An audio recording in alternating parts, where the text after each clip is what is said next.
You talked about this before, and Miriam being, she means high tower. No, that's Magdalena. Magdalene means high tower. It's been mistranslated into Magdalene, Yeah, but the original term was Magdalena, she of the high tower. yeah. What's the line of Rabbiner? Tell me about that. I mean, there were women rabbis. Yeah. Okay. So So going that back, would have been a lineage of the equivalent of a nun yeah, nowadays, yeah. the equivalent of female priest. And it's like the word that gets mixed up now is Kadesh, Kadosh, Kadesh is what she was.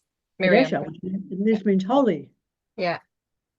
But it's just difficult because in the translation, the word holy has connotations that are a mile deep and a mile long, depending on the brainwashing. Kadesha is a person who's working with mysteries or mysticism or that which is holy. But of course, we don't know what the emphasis is behind that actual word. Are you talking about the what Miriam was doing with Joshua, or are you talking about a physical death?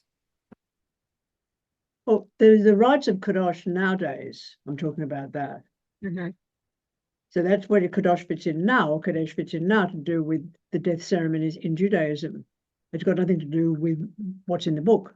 Mm. So going back to the Branwen and the death ceremonies, what do you know about those? It's only what I've told you about the low houses, Yeah. 20th century, on and on and on and on and on go archaeologists and scholars about passage graves, Mm.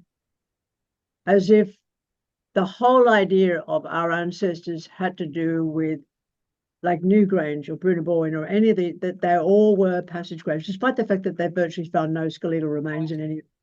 Yeah. So what Well, they're were going to make they? it on fire, wouldn't they? So, But we've come to accept the terms without questioning the scholarship.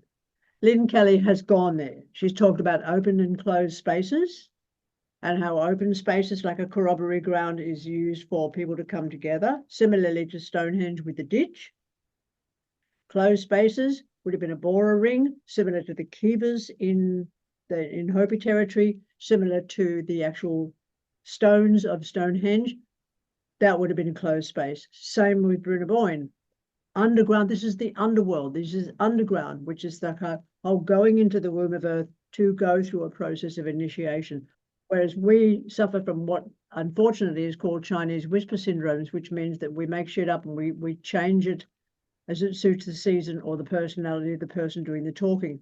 In many indigenous cultures, they don't change a word, which is what initiation's about. You're old enough to get the information without freelancing, if you get me, which I'm trying not to do with any of these works, is I want to create story around it, but I don't want to make shit up. yeah. Whereas with the actual workings of death and ceremony and burial within what's called nowadays the British Isles, is to be able to look at it from a different perspective or to produce a different perspective on the idea of death and burial and the mentality that doesn't take into account the idea of that person being resurrected. We are the land. Yeah. I wanted to remove the idea of us on land or owning land and controlling land and manipulating land, to have us understand that an Indigenous people will not take that stance. And we as a Celtic people in that period of time before the manipulation of Christianity that took place later, we are an Indigenous people, and therefore our understanding of our place within landscape is the same as any other species. Yeah. So Yeah. there was an intention behind it to give the reader an idea of animist behavior.